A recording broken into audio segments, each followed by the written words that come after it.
অনুরাগের ছোঁয়া আজকের পর্বে দেখা যায় দীপা বলছে সোনা রুডি বেঁচে আছে। তখন সোনা বলে, না দীপা সেনগুপ্ত, রুডি বেঁচে নেই, ওর রক্তের দাগ তোমার হাতে লেগে আছে। তুমি রুডকে নিয়ে আসে আমাকে বাঁচিয়ে ক্রেডিট নিচ্ছ। এই পরিস্থিতির জন্য দায়ী তুমি। কি বললে তুমি? তুমি আমাকে রঙিন শাড়ি পরাবে? আমি তোমার মতো স্বভাব পেয়েছি নাকি, যার বর আছে, বয়ফ্রেন্ডও? ওখান থেকে বেরিয়ে সূর্য বলে, আমি মহিলাকে চিনি, আমাদের দেখা হয়েছিল মেডিকেল ক্যাম্পে। তখন উর্মি সূর্যকে ডায়েরি দেওয়ার চেষ্টা করলে ডায়েরি মাটিতে পড়ে যায়। দীপ যখনই ডায়েরি নিতে যাবে কুন্তলা এছে নিয়ে নেয়। তখন দীপ ভাবে, কি এমন আছে, ঘা দেখলে চাচা এমন হয়ে যায়। দীপা লাবণ্যকে নিয়ে যাওয়ার জন্য সেনগুপ্ত বাড়িতে আসে।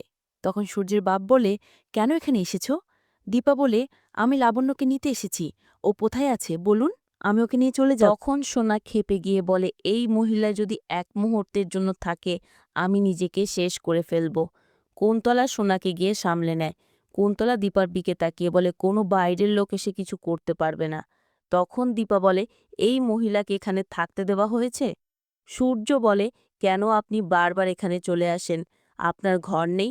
তোমাকে বারবার অপমান করে তাড়িয়ে দিতে আমাদের ভালো লাগে না, প্লিজ চলে যাও এখান থেকে। দীপা যাচ্ছিল, তখনই কুন্তলা বলে, কত কিছু না করলেই বাড়ির জন্য, আর সেই বাড়ির লোকেরাই তোমাকে ঘাড় ধাক্কা দিয়ে বের করে দিল। দীপা বলল, প্রথমবার নয় যে আমি বাড়ি থেকে বেরিয়ে যাচ্ছি। দীপা বলল, আপনার জন্য আমার খারাপ লাগছে। রুডি পুলিশের কাছে ধরা পড়েছে, আর সব স্বীকারও করেছে, আর আপনার কথাও বলেছে। এই ছিল আজকের পর্বে। আগামী পর্বের আপডেট জানতে চ্যানেলটিকে অবশ্যই সাবস্ক্রাইব করবেন।